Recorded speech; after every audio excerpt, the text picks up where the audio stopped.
मां पराशक्ति का क्रोध, शिव और विष्णु की शक्तियां छीनी गई। नमस्ते दोस्तों, स्वागत है आपका हमारे चैनल विक्रमादित्य में, जहां हम लाते हैं पौराणिक कथाओं की अनसुनी और रोमांचक कहानियां। आज हम बात करेंगे एक ऐसी कहानी की जो आपके रोंगटे खड़े कर देगी। मां पराशक्ति ने अपने क्रोध में भगवान शिव और भगवान विष्णु की सारी शक्तियां छीन ली। क्या हुआ था ऐसा कि मां को इतना गुस्सा आया, और इसका परिणाम क्या हुआ? यह कहानी आपके दिल को छू जाएगी और आपके मन में भक्ति की लहर जगा देगी। तो आखिरी बिंदु तक वीडियो जरूर देखें, क्योंकि आखिरी बात आपके दिमाग को हिला देगी। इसे मिस करेंगे तो इस वीडियो का पूरा फायदा नहीं उठा पाएंगे। चलिए शुरू करते हैं मुख्य कहानी। शुरू दोस्तों, यह कहानी है देवी भागवतम पुराण की 7वें स्कंध अध्याय 39 और 30 से, जिसे स्वामी विज्ञानानंद ने अनुवादित किया है। यह कहानी इतनी गहरी और प्रभावशाली है कि इसे सुनकर आप मां पराशक्ति की महिमा को और करीब से समझ पाएंगे। तो तैयार हो जाइए एक ऐसी यात्रा के लिए जो आपको आध्यात्मिकता के शिखर तक ले जाएगी। सबसे पहले हमें यह समझना होगा कि मां पराशक्ति ही इस सृष्टि की मूल शक्ति है। उन्होंने ही गौरी को भगवान शिव, लक्ष्मी को भगवान विष्णु और सरस्वती को भगवान ब्रह्मा को सौंपा था। लेकिन एक सवाल उठता है, जैसा कि जनमेजय ने वेद व्यास से पूछा, अगर गौरी और लक्ष्मी मां पराशक्ति की शक्तियां हैं, तो फिर वे हिमालय और क्षीरोद सागर की पुत्रियां कैसे बन गईं? यह एक ऐसा रहस्य है जिसे जानने के लिए आपको पूरी कहानी सुननी होगी। कहानी का आधार वेद व्यास जी ने जनमेजय को बताया कि यह एक अद्भुत रहस्य है जो केवल सच्चे भक्त ही समझ सकते हैं। प्राचीन काल में जब मां पराशक्ति ने गौरी, लक्ष्मी और सरस्वती को क्रमशः शिव, विष्णु और ब्रह्मा को सौंपा था, तब ये तीनों देवता अपने अपने कार्य, सृष्टि, पालन और संहार करने में व्यस्त थे। लेकिन तभी कुछ ऐसा हुआ जिसने पूरे विश्व को हिलाकर रख दिया। कुछ शक्तिशाली दानव, जिन्हें हलाहल कहा जाता था, इस संसार में प्रकट हुए। ये दानव इतने बलशाली थे कि उन्होंने तीनों लोकों, स्वर्ग, पृथ्वी और पाताल पर कब्जा कर लिया। इतना ही नहीं, उन्होंने कैलाश पर्वत और वैकुंठ धाम को भी घेर लिया। भगवान शिव और भगवान विष्णु ने इन दानवों से युद्ध की तैयारी की। 60,000 साल तक यह युद्ध चला, जिसमें दोनों पक्षों में भयंकर हाहाकार मच गया।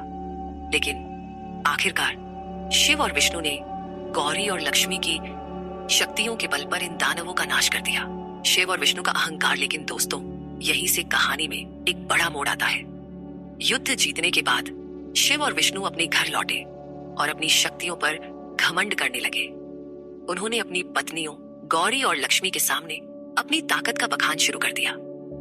उन्हें यह भूल गया कि दानवों का नाश उनकी अपनी शक्ति से नहीं, बल्कि गौरी और लक्ष्मी की शक्तियों से हुआ था। जब गौरी और लक्ष्मी ने उनके इस अहंकार को देखा, तो वे नकली हंसी हंसी। यह देखकर शिव और विष्णु को बहुत गुस्सा आया। मां पराशक्ति की माया के प्रभाव में उन्होंने गौरी और लक्ष्मी का अपमान कर दिया और उनसे कटु वचन कहे। यह सुनकर गौरी और लक्ष्मी बहुत दुखी हुई और दोनों ने अपने अपने पतियों को छोड़ दिया और अंतर्धान हो गई। यह एक ऐसा बल था जिसने पूरे विश्व को अंधेरे में डुबो दिया। आखिरी बिंदु में हम बताएंगे कि इस कहानी का एक ऐसा रहस्य है जो आपकी जिंदगी बदल सकता है। इसे मिस न करें, वरना आप इस वीडियो का सबसे बड़ा फायदा खो देंगे। विश्व में हाहाकार गौरी और लक्ष्मी के चले जाने से तीनों लोकों में हाहाकार मच गया। भगवान शिव और भगवान विष्णु की चमक फीकी पड़ गई, उनकी शक्तियां खत्म हो गई और वे पागलपन की हालत में पहुंच गए। वे अब न तो विश्व का पालन कर सकते थे, न ही संहार। यह एक ऐसा संकट था जो पूरे विश्व को प्रलय की ओर ले जा सकता था। यह देखकर ब्रह्मा जी बहुत चिंतित हुए। उन्होंने सोचा, हारी और हारा, जो विश्व के दो मुख्य देवता हैं, उनकी यह हालत कैसे हो गई? क्या इसका कारण मां पराशक्ति का क्रोध है? ब्रह्मा जी ने अपनी आंखें बंद की और चतुर्थ आयाम में ध्यान लगाया। तब उन्हें पता चला कि यह सब मां पराशक्ति के प्रचंड क्रोध का परिणाम है। ब्रह्मा जी ने तुरंत अपने पुत्र मनु और सनकादिक ऋषियों को बुलाया और कहा, मैं अब सृष्टि, पालन और संहार तीनों कार्य कर रहा हूं। क्योंकि शिव और विष्णु असमर्थ हो गए हैं। आप लोग मां पराशक्ति की कठिन तपस्या करें और उन्हें प्रसन्न करें, ताकि शिव और विष्णु अपनी शक्तियां और अपनी शक्तियों गौरी और लक्ष्मी को वापस पा सकें। ऋषियों की तपस्या दोस्तों। इसके बाद दक्ष और ब्रह्मा के अन्य मानस पुत्रों ने हिमालय की तलहटी में जाकर महामाया के बीज मंत्र का जाप शुरू किया। 1,00,000 साल तक उन्होंने कठिन तपस्या की। उनकी भक्ति को देखकर मां पराशक्ति प्रसन्न हुई और उनके सामने प्रकट हुई। मां का रूप था 3 नेत्रों वाला, सच्चिदानंद स्वरूप, अस्तित्व, बुद्धि और आनंद का प्रतीक। मां के एक हाथ में पाश रस्सी, दूसरे में अंकुश गोद, तीसरे में अभय मुद्रा, भक्तों को डर से मुक्ति देने का संकेत, और चौथे में वरदान देने की मुद्रा थी। दक्ष और अन्य ऋषियों ने मां की स्तुति शुरू की। हे देवी, तुम हर स्थूल शरीर में अलग अलग और समग्र रूप में विद्यमान हो। हम तुम्हें प्रणाम करते हैं। तुम हर सूक्ष्म शरीर में और कारण शरीर में हो। हम तुम्हें बार बार प्रणाम करते हैं। तुम आत्मा हो, सभी जीवों का अंतिम लक्ष्य हो। हम तुम्हें नमन करते हैं। यह स्तुति सुनकर मां का हृदय पिघल गया।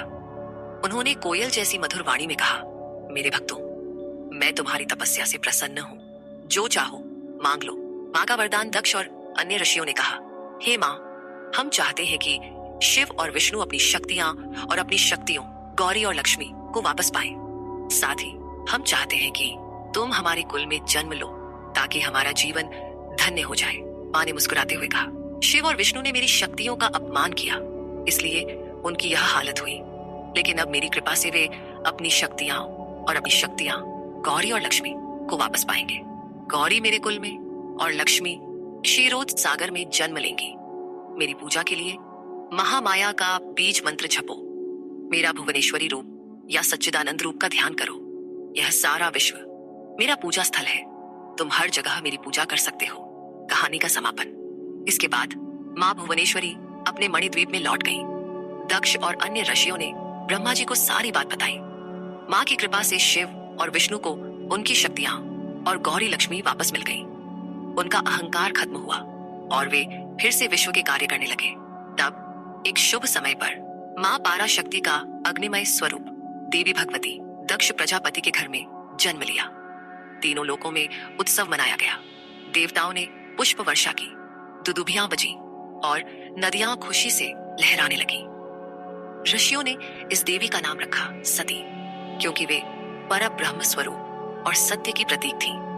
आखिरी बिंदु और कॉल टू एक्शन दोस्तों, यह थी मां पराशक्ति की वह कहानी जो हमें सिखाती है कि अहंकार हमें कितना नुकसान पहुंचा सकता है और मां की भक्ति हमें कितना ऊंचा उठा सकती है। लेकिन रुकिए, मैंने कहा था ना कि आखिरी बिंदु आपके दिमाग को हिला देगा। आखिरी बिंदु यह है कि मां पराशक्ति की कृपा से आप भी अपनी जिंदगी के सारे संकटों से मुक्ति पा सकते हैं। कैसे? बस हमारे चैनल विक्रमादित्य को अभी सब्सक्राइब करें और व्हाट्सएप नंबर 7980210280 पर मैसेज करें।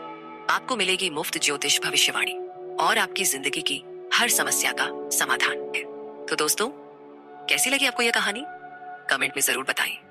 और अगर आप चाहते हैं कि हम ऐसी ही और पौराणिक कहानियां लाएं, तो लाइक, शेयर और सब्सक्राइब करना न भूलें। मां पराशक्ति आप सभी पर अपनी कृपा बनाए रखें। नमस्ते।